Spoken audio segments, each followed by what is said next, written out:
8 more for a shot at the title. Yet he loved his profession as a man loves a certain kind of woman, following her from one tank town to the next, beating pugs with names like Piano Mover Jones, Sammy Slaughter, and Big Boy Hogue.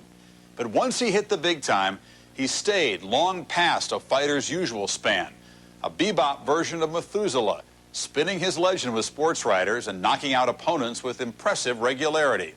Here are the wonderfully rich life and times of boxing's most ardent ambassador, Sir Archie Moore.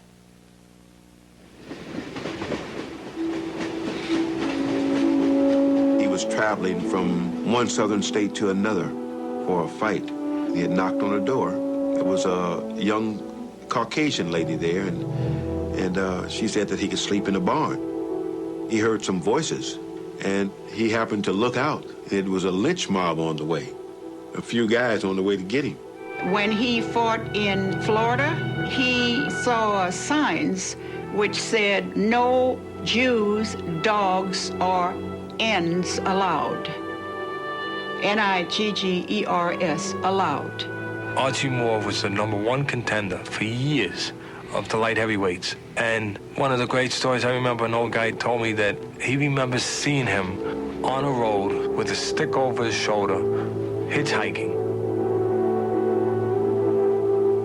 He did it all. You know, sandwiches with no meat, living out of the back of flop houses, hotels that wouldn't service black fighters. Archie Moore emerged in the 30s at a time when there were many black fighters who didn't get a chance.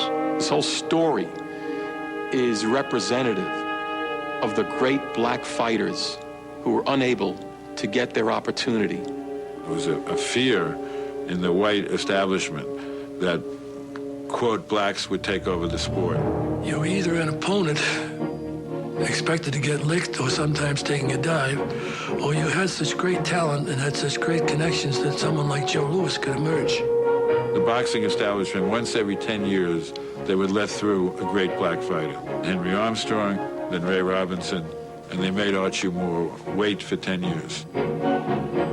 As a black fighter, you had to be prepared to take the short end of the purse. You had to be prepared to travel, and you had to be prepared to be matched tough. Montreal, December 10th, 1958. On the edge of middle age, Archie Moore took on rugged light heavyweight Yvon Durrell, who at 29 was in the prime of his career. It was cold inside the arena, and Archie got a slow start in the fight, and Durrell caught him right away. Durrell comes storming in at Archie Moore early in the fight. Get him, and he just did with a right hand to the jaw. 5, 6, 7, 8. Up that 9, but staggering. And Archie shouldn't have got up, but his courage got him up. Archie Moore, dazed and staggering. Yvon Durrell swarming over him. Is this tonight Father Time swings aside? Archie Moore pounding from rope to rope. He was knocked down 3 times in the first round. He was caught cold. Staggering about the ring. Up in the count of 2, there is no mandatory 8 count. There is no automatic 3 knockdown. 3, 4, 5, 6, 7, 8, 9. He's up at the count of 9. If Archie Moore lasts this round, it will be boxing's modern miracle. 30 seconds to go. I remember feeling sorry for him every time. I said, look at this old guy, he's gonna get hurt. Why didn't he retire? But he wouldn't give up. He had a heart like a lion. There's the bell. Archie Moore has made it. His handlers flew across the ring to get him back to that corner, and this is a big minute in Archie Moore's life. I don't think anybody thought Archie Moore was going to survive the fight. Once the Archie Moore fight with Durrell took place, everybody understood now a fight is not over until it's over. Archie Moore staggering, but fighting back. Amazing display by boxing's elder statesman, Archie Moore.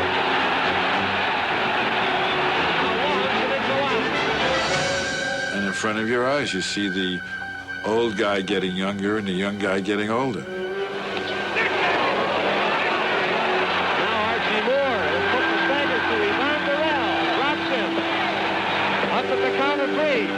Archie knew that sooner or later you're gonna make that mistake. And I'll be there looking at you. 10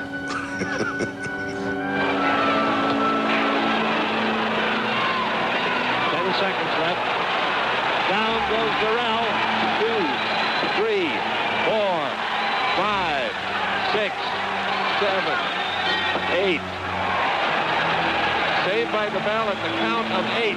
Archie roared back, figured out Darrell, and finally knocked him out in the 11th round. Darrell seems to be on his way. Blood streaming from his nose. A cut over his right eye. Moore back after him. Down he goes again with a cut in the right hand. 3, 4, 5, 6, 7, 8. Struggling at 9, 10. He is out.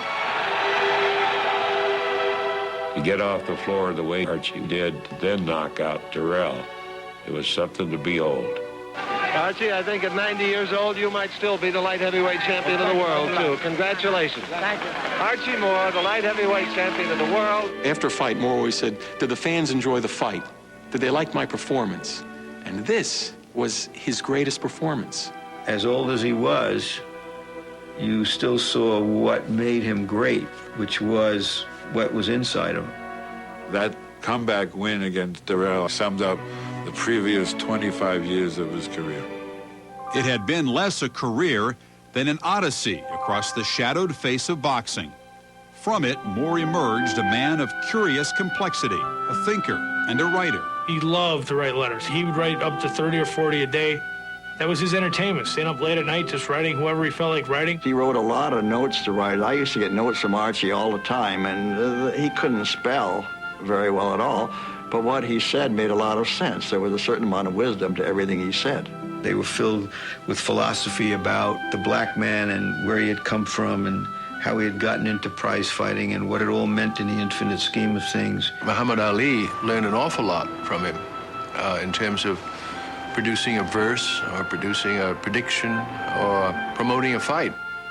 He was full of all kinds of stories about his own career, his diet, his background, you name it. When he trained in Adams, Massachusetts for the Marciano fight, he told the press from New York that he'd fought there some years before, struggling to make a living. He had to sleep in his car. Unfortunately, the local reporter had covered him on that fight and informed the press that actually Archie had slept in a hotel. If Moore embellished certain episodes of his past, there was clear objective testimony about his accomplishments in the ring. Depending on whose record book you looked at, 228 fights or more, which makes a complete mockery of the records of today's fighters. To this day, he has the record of the most knockouts of any professional fighter. 141 knockouts, unheard of. To even have 141 fights, and knock out 141 people. I said, what enabled you to be able to be successful when you were at an age when most men had retired? He said, I just made up my mind that I was going to outlast everybody. I think he knew how great he was, and he kept being denied the equal opportunity to prove it. If Archie Moore was white, he would have been a champion 10 years earlier. Well, there was always a mystery when Archie was born, and he liked to prolong that mystery. His mother claimed he was born in Benoit, Mississippi in 1913. Archie claimed he was born in Collinsville, Illinois in 1916. A federal census showed that he was 2 years old in 1918, and that he was born as Archie Lee Wright. Other evidence indicates Moore was born in 1913. Whatever time or place he arrived, it wasn't in the best of circumstances. His father was kind of a mover and a shaker, didn't let the grass grow too much under his feet. My grandmother had him at the age of 13.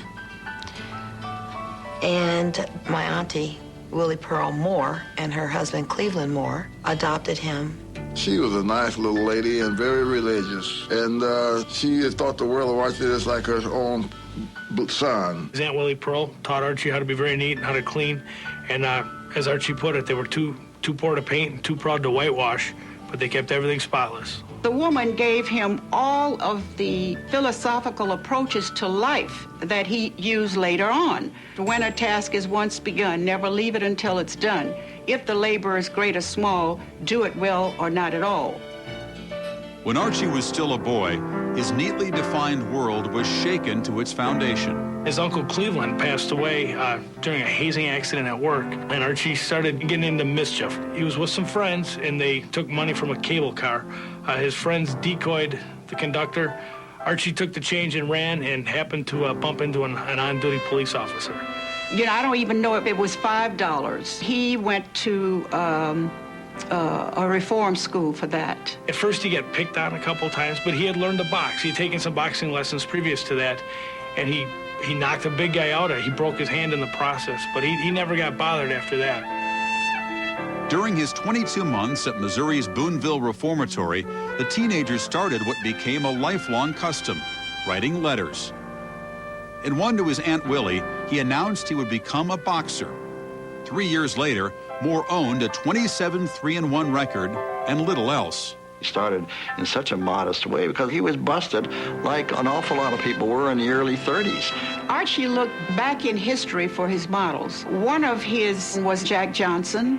Then one day he came down to the junior high school I was going to. He singled me out of the class of boys that were boxing. And he said, you'll make it. So you'll make it. But what Jack Johnson neglected to tell Archie that day was just how long making it would take and how much it would cost. The vast, vast majority of patrons at arenas were white. I'd say safely 90% of the managers were white. They wouldn't give him any matches or anything like that. So he began to hitch rides on the freight trains. In the 1930s, it wasn't unusual for black people to be moving around this country trying to find some form of employment. Jumping on a train and being hobos and hitchhiking wasn't unusual at all. It almost cost him his life one time. When the conductor caught him hopping a train, he took his club and tried to hit Archie with it, and the club shattered everywhere. But somehow Archie Moore did not become bitter, did not give up.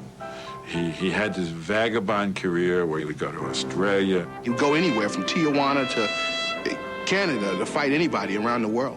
He was a showman. He was a P.T. Barnum. Archie beat all the tough guys. He started to make a real name for himself, but he wasn't making very big paydays. Very often, they'd fight for main event for $500, $700. Big score in those days was $1,000. In 1940, 7 straight victories in Australia brought more recognition in the U.S. Then, in a wink, more than his career was at stake when an ulcer, followed by pneumonia, landed him in San Diego Community Hospital. After he had the surgery, when they brought him home, he weighed less than 100 pounds. The doctor told him, so Archie, you can kiss it goodbye. You'll never fight again, no matter what. There's a scar that goes from the top of his stomach down to under the belt there. And Mr. Felix Thurman, who was his trainer at the time, took a mallet and beat out a license plate and put it over his stomach so he could spar. He'd take like a 5-pound flat iron and he'd stand in front of the mirror and just work and work and work his arms, punching. He could walk on his hands around the block, up and down stairs. Moore resumed his boxing career shortly after America's entry into World War II. By December of 1944, he had extended his record to 71-12-3 against the best of the West. Knowing that the big names fought in New York, Moore headed east. He had to go and create sites where he could exist, where he could thrive, where he could survive. He had a very busy career fighting other great black fighters who no one else wanted to fight. Jack Chase and Eddie Booker and Holman Williams. It was just an array of, and they had to fight each other to stay busy. And they fought 7, 8, 9 times apiece. Archie came at a time when it was very difficult for black fighters to make it unless they had a connection. Translation, Moore would not get on the card at Madison Square Garden without establishing a tie to the criminal organization that controlled all boxing in New York. The mob controlled a lot of fighters, a lot of weight divisions, and Archie Moore had too much purity as an artist, too much pride, too much dignity to do business with the mob. I might have gone with them had they offered me some fights. All I wanted was fights. I didn't give a damn who I fought. But there was his boxing technique. Masterful, intelligent, but not flashy enough for the average fight fan. He had a difficult style. It was not particularly appealing. He was a counter mover, counter puncher. He wasn't the kind of guy that went out there, try to take a guy out quick. Even if he knew he was better, he would feel him out, look for his weak points. He became really the old mongoose. He would lay in wait. Well, the mongoose was just so clever. So I'll be the mongoose. I won't be afraid. Archie would fight out of what I called a log cabin defense. He'd put his arms up like this and he'd peek through it. He used to always say, for every action, there's a reaction. So if you show a guy one move, you got to know what his response is going to be in order to catch him. There was nothing fancy about him. He could box, he could punch. He knew what boxing was all about. If you're moving your boy, you wouldn't want to come against Archie Moore, who was a very accomplished fighter. You mentioned Archie Moore, the guy said, who needs him? Give me somebody else. Why take a tough fight like that?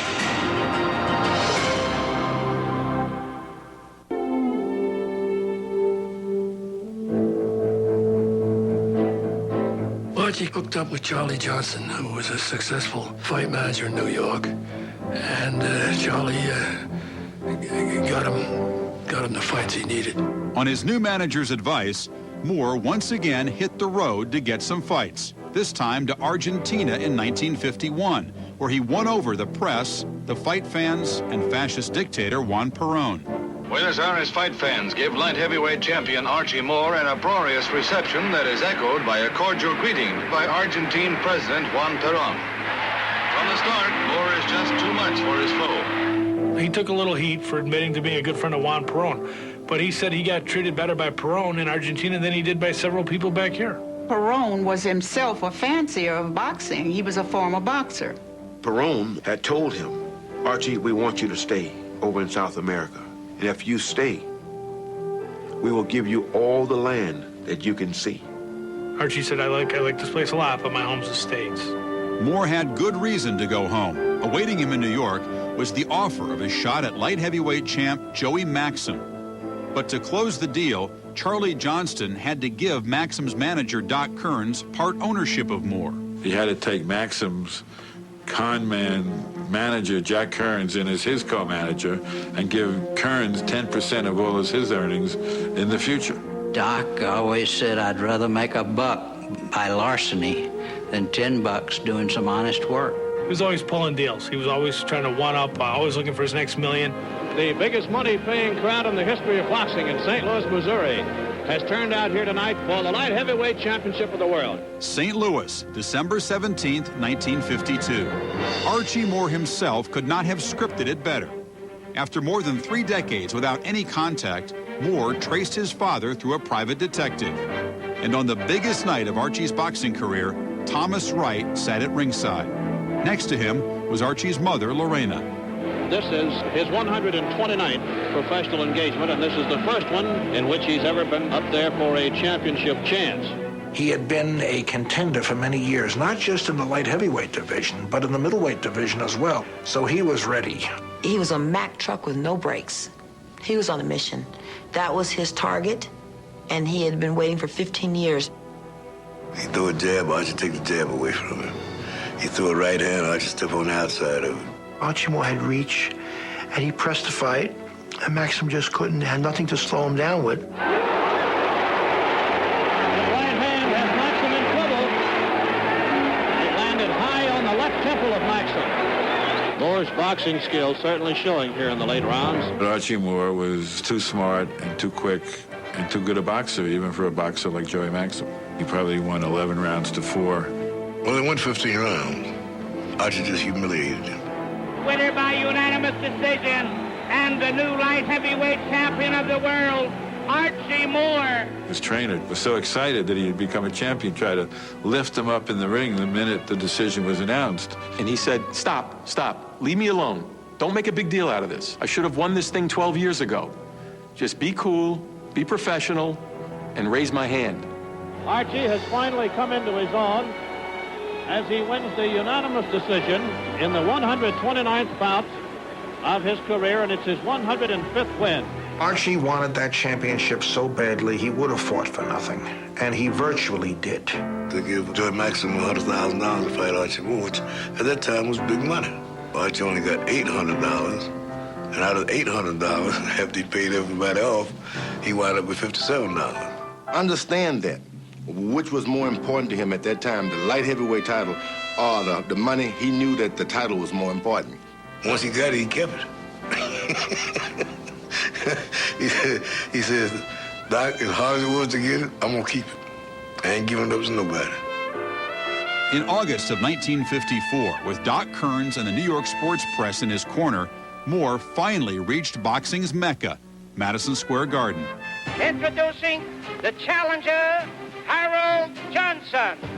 His opponent, light heavyweight champion of the world, Archie Moore. And here's a fighter who was ranked #1 for years, but for 19 years, he never stepped foot into Madison Square Garden. Moore was up at the count of 5 as the bell rang. Harold Johnson dropped Archie in the 10th round, and Archie came back and knocked out Harold Johnson with a combination in the 14th round. And that's Johnson in trouble. Johnson is down, and Ruby Goldstein stops it. Ruby Goldstein stops it. The winner and still light heavyweight champion is Archie Moore. The dramatic manner in which Moore defended his title seduced Joan Hardy, a young New York model he had been pursuing. After he won, she walks right up to him and she said, "I'll marry you now." He was no one's angel. You can't have married 5 times and not experimented some. Women are drawn to people who achieve, and he was an achiever. He had a fondness for the ladies, but most fighters did in those days, and most athletes did then. He got married 4 times quick when he was young, and then his final marriage, which he considers his only marriage, was to Joan, and that one lasted till his death. With his home life in order for perhaps the first time, Moore set about solidifying his championship. Just one barrier remained, a heavyweight's appetite. He'd be lying in bed, suffering. He'd be thinking of ice cream sundaes and chocolate cake, Boston cream pie, banana splits. They weighed him one night and he was great weight, and the next day he was big as a house. Moore fighting at what must now be a very unnatural weight of 174.5 pounds. He was 206 only a couple of weeks ago. I was doing an interview with him at his hotel room, and Doc Kearns, who was then his manager, walked in, and Archie said, "Can we order room service?" And Doc said to him, "Coffee only." Doc then left the room, and when he left, Archie reached behind the couch and took out a box of donuts that he had bought while he was running that morning. Moore claimed he could best shed pounds with a rather bizarre diet he discovered down under. Legend has it Archie was out for a run and he saw a very thin Australian Aborigine, and he said, "How do you stay so thin?" And the Aborigine said, "I will exchange my secret for your red turtleneck sweater, and I'll even throw in a boomerang." He used to say that the great thing to do is never to swallow anything, and he would eat and chew and chew and chew, and then he would take what was left and he'd put it on a little plate next to the big plate. Archie loved to propagate this type of activity. He loved the excitement of people talking about his age, and especially his diet. In 1955, after 4 impressive title defenses, including 2 over Joey Maxim, Moore decided to pick a fight with heavyweight champ Rocky Marciano. Rocky Marciano was refereeing an amateur fight in Baltimore. They put Archie on a plane. From ringside, he kept, "Rocky, fight me, fight me." Basically, it was a way of yelling chicken to give this old man a fight. He put out wanted posters with Marciano's picture on it, saying, "Wanted by Archie Moore, #1 contender." Archie realized that the only way that he could get a fight, because he was so good, was if he could somehow get the press on his side. And so he was his own public relations guy. Do you feel, Archie, that you can knock Marciano out? Of course, he never has been. Well, that's always the first time. Convinced he could stop the 48-0 champ, Moore would get his chance. Happy to announce that today Rocky Marciano, the heavyweight champion of the world, has agreed to defend his title against Archie Moore in the Yankee Stadium on Tuesday, September 20th. It was a ballpark fight and did very well. Archie proved himself to be exactly what black fighters were not supposed to be prior to World War II. A tremendous draw. Ladies and gentlemen, main event, 15 rounds for the heavyweight championship of the world. Watch that sneaky right. In the second round, Moore delivered what came to be known in boxing as the perfect punch. It was an inside right that came between the hands of Marciano to the point of the chin. Archie, for the rest of his life, was of the opinion that the referee had aided Rocky. Rocky's up at the count of 2, a little dazed, but not hurt. Archie claimed that Kessler was stalling, taking too much time, dusting the gloves, giving recuperative opportunity to Rocky. I think Archie, in his own mind, took a split second and magnified it. But to a fighter, a split second in the course of a fight can be a long time. Whatever the reason, Moore was unable to seize the moment, and his window of opportunity closed. As the early rounds passed, Moore fought with more courage than speed as he absorbed the champion's signature brand of punishment. I was outboxing him easily, and he came around with some awful bone-cutting jolts. Archie was very heroic in that fight because the doctor wanted to stop it, and Archie said, "Just let me go with one more desperado." He insisted on going on and being counted out when he no longer was in the fight. He just said, no, I'm a champion too. You know, take me out on my shield.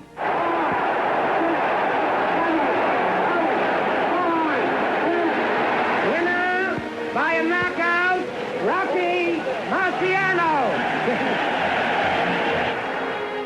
Later, at Cafe Bohemia in Greenwich Village, Moore strummed and thumped the bass fiddle deep into the night. It was his escape, and it was his salvation, and it was his joy all at one time. It seemed like he would feel the music. Oh, he loved Billie Holiday. And he tell me, he said, Eddie, listen to the words, listen to the soul. That's what he said, the soul. She's talking, that's what he said. He liked to work out to the tune of saxophones. There were many, many musicians that he had follow him just to play while he worked out. During the 70s, of course, I was a young guy just playing loud music. These were the days of the big speakers. And he said, cut it down, George. I said, why? He said, listen to all the different sounds. Cut the music down. He particularly liked to tap his feet, just quietly kind of jiggle. And I could almost see him dancing. It was as if he was on the floor dancing with someone. If jazz soothed Archie's soul, nothing killed his hunger to be heavyweight champ. On November 30th, 1956, in Chicago, the aging warhorse met Floyd Patterson, who at 21 was young enough to be his son. Archie, would you mind giving us a prediction on the outcome of this fight? Well, I've been a man to make many predictions, but this time you put me on the spot. I can only predict to sell out, a $500,000 gate, $200,000 at television, 40%, pretty good. I don't think Archie was in the kind of shape to stand up to a fighter like that. There were rumors that because of various factors, including money, Archie went into the tank and permitted himself to be knocked out. A wicked left hook sends Moore exploding to the canvas. Moore is very hurt.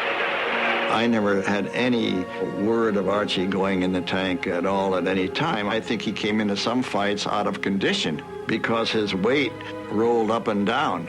He gave it an effort. Archie Moore would never take a side seat for anybody. He had too much pride for that. Patterson moves in and sends Moore down for the second time.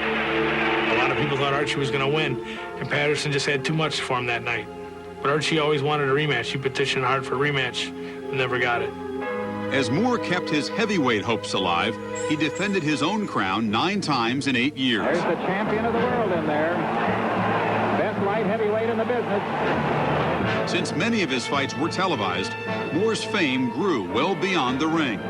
After beating Durrell in 1958, Hollywood offered him the role of Jim, the runaway slave in the movie The Adventures of Huckleberry Finn. Hello, Jim. Glory be. You's a ghost. I ain't a ghost, Jim. But you's dead. Your pap come running into town yelling that Robinson killed you. Well, I tricked it up so Pap would think I was dead, but I ain't. Here, touch me. Go ahead, touch me. With the movie's release in 1960, Moore was criticized in some quarters of the African-American community. There were several black organizations that did not approve of it. There weren't very many parts that blacks were allowed to play, you know, other than maids and butlers and that kind of thing. I thought Archie had a lot of prospects as an actor, but I don't think that he ever had the follow-through to do anything for too long. In 1962, Moore fought a young brash heavyweight named Cassius Clay. The meeting in Los Angeles was a reunion. Moore had been Clay's taskmaster at his training camp in San Diego. He hated it because Archie would make Cassius Clay wash dishes and clean up and things of that nature. Archie Moore made the mistake of asking the kid to sweep the kitchen. So he said, I didn't sweep the kitchen for my mother. What am I going to sweep the kitchen for? Cassius Clay told him, I'm not here to learn how to clean kitchens. I'm here to learn how to box. Archie said, well, we'll see about that. Moore was eager to give his former student a lesson in boxing and manners. Archie wanted to fight. He wanted to fight because the boy was popping off so much. Why don't somebody just give that old guy a pension, or why don't somebody retire him? He's too old. He's old enough to be my granddaddy. Archie Moore had a punch he called the lip buttoner. That was going to be a right to the lip, and it was going to take care of the lipper. That old man wouldn't go but 4 rounds of meat. Archie didn't have it anymore. Archie couldn't keep up. I mean, in fact, you couldn't see the punches. Muhammad was bip, bip, jab, move over, bang with the right hand. And he got him out of there gracefully. It wasn't so much in that fight that Archie was knocked out. He seemed to just collapse. Cassius raises his hands over his head, and it's all over. Clay wins by a 4th round knockout, as predicted. Archie was way over the hill by then. The only reason he took it was for money. For his meeting with Clay, Moore collected $75,000. 4 months later, the old mongoose fought for the last time. He retired with a record of 194 wins, 26 losses, and 8 draws. It's a yelling out, Mr. Moore, Mr. Moore, Mr. Mongoose. He spins around real quick and he says, Archie Moore is who I am. The old mongoose is what I am. Now, can I help you? He could be invited to someone's home for dinner. Most of us, if you sit down and they present you with something you don't like, you just won't eat it.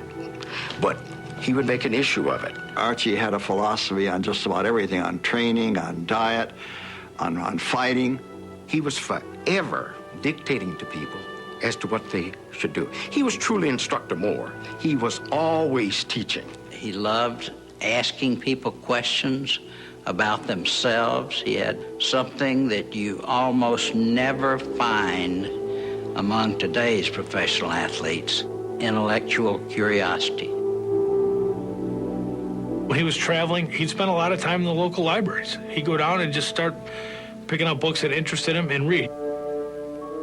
In 1965, Moore launched a social program called Any Boy Can. He believed that any boy that you meet had the possibilities and to become great champion or great whatever. He believed that.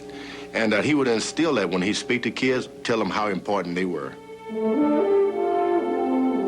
Boys are boys. They have this uninhibited energy that they must burn up. So if we can find the places they can burn it up in something respectful and something that's going to be dignified and not bring abuse or their countries or nations or themselves, then this is what I want to do. He wasn't someone who set up a foundation and wrote out checks. He was somebody that if food needed to be delivered, he delivered it. He went into the housing projects and eventually he inhabited one of them himself, living among the people in one of the toughest housing projects in Los Angeles. A lot of us didn't have fathers. Mothers were always there, and, he sort of gave you a little bit of discipline in your life. He was very militaristic in his approach and from the old school, and he had a saying that was firm but fair. If you wash dishes, I'll show you how to do a certain move.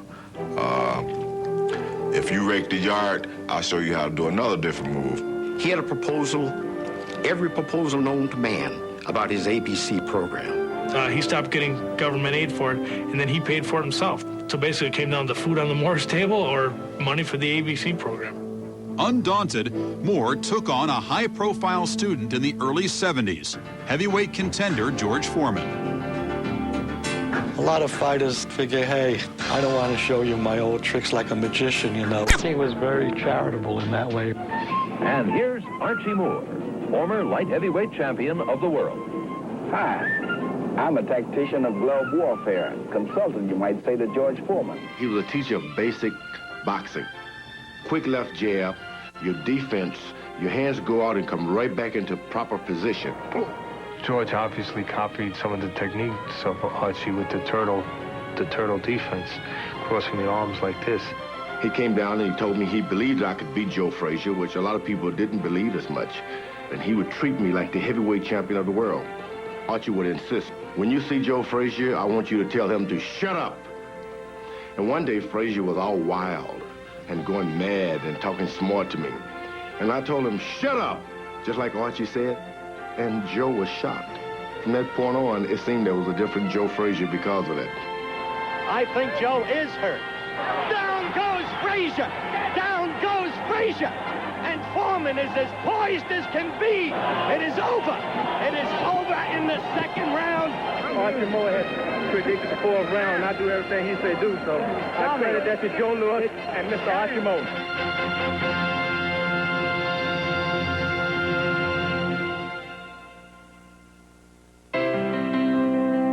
3 years after helping Foreman defeat Frazier in their first fight, Moore accepted an offer to coach Nigeria's national boxing team. He had a chance to travel, to meet dignitaries, to meet ordinary people. And I don't think it was just a handshake here and a handshake there and a couple of souvenirs from every country he visited. I think that he took part of it with him. In September, I will be back, and I will recruit some more, okay? I remember you, okay? The real dimension of the man was that in spite of the fact he didn't get what he thought he was entitled to, in spite of his stature with heads of state, he would put a punching bag on the back of a pickup truck. There was nothing beneath him.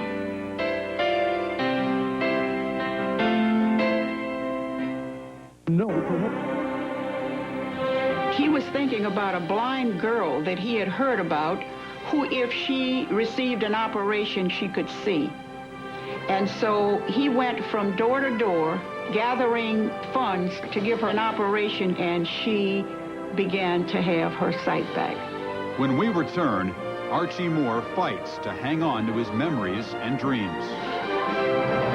As you were born in St. Louis, you once said you were born in Collinsville, Illinois. Your mother says you were born in Benoit, Mississippi. Where were you born? I was born in South America.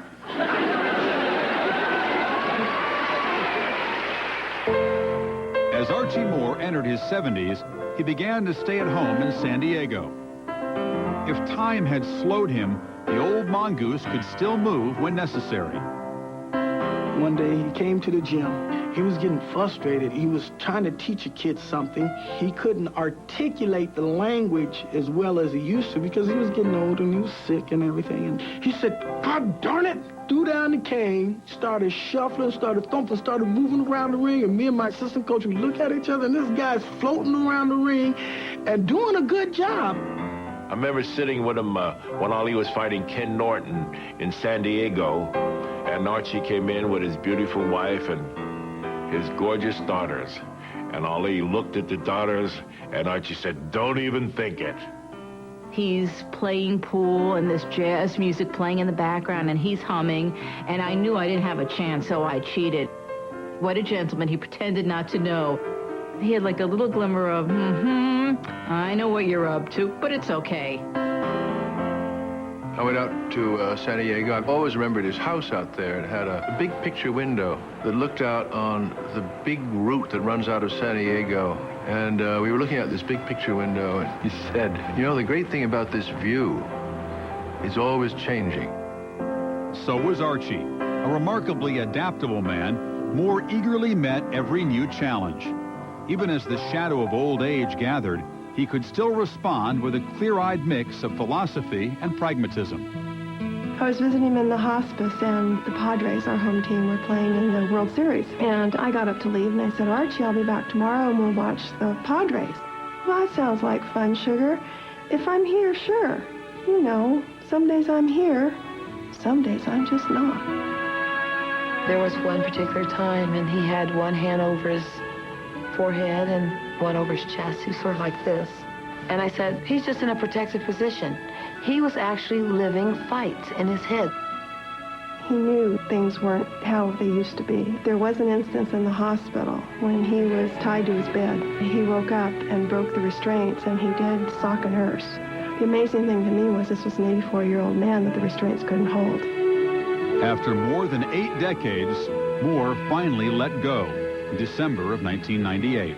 Archie was a paradox. He was calm and yet quick to anger, tender yet merciless and merciful. He was really a scoundrel, but he was a lovable scoundrel. After a while, he was so obvious.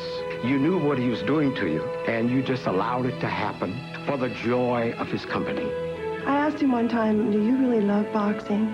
And he looked at me and he said, well, sugar, it was my way out and it was my way in. You know what I mean?